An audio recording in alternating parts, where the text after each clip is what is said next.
হবিগঞ্জের নবীগঞ্জ উপজেলার করিমপুর এলাকায় মওলানা মনোহর আলী শিক্ষা ও সেবা ফাউন্ডেশনের অভিষেক ইমাম মুয়াজ্জিনদের সম্মাননা ও আর্থিক অনুদান প্রদান অনুষ্ঠান অনুষ্ঠিত হয়েছে। গত শনিবার সকালে ইনাতগঞ্জ ইউনিয়নের করিমপুর গ্রামে এই অনুষ্ঠান আয়োজন করা হয়। এতে বিশিষ্ট মুরব্বী মওলানা আব্দুল আজিজের সভাপতিত্বে ও আশরাফুল ইসলামের পরিচালনায় অনুষ্ঠানে প্রধান অতিথি হিসেবে বক্তব্য রাখেন বাংলাদেশ জামাতে ইসলামের সিলেট মহানগর সেক্রেটারি ও হবিগঞ্জ ১ আসনের জামাতে ইসলামী মনোনীত প্রার্থী মোহাম্মদ শাহজাহান আলী।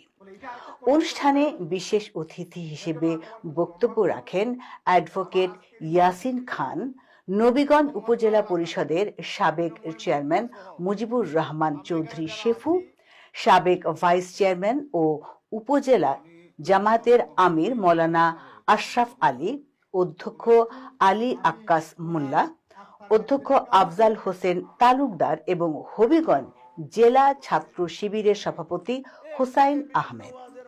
অন্যান্যের মধ্যে বক্তব্য রাখেন বদরুল আলম, খালেদ আহমেদ পাঠান, প্রদীপ রঞ্জন দাস, মরিয়ম আক্তার, মওলানা তাজুল ইসলাম, বজলুল রশিদ, হাফেজ আব্দুল আহাদ, মওলানা আব্দুল হালিম, মওলানা আবু বকর ও কাজী সেলিম উদ্দিন সহ আরো অনেকেই।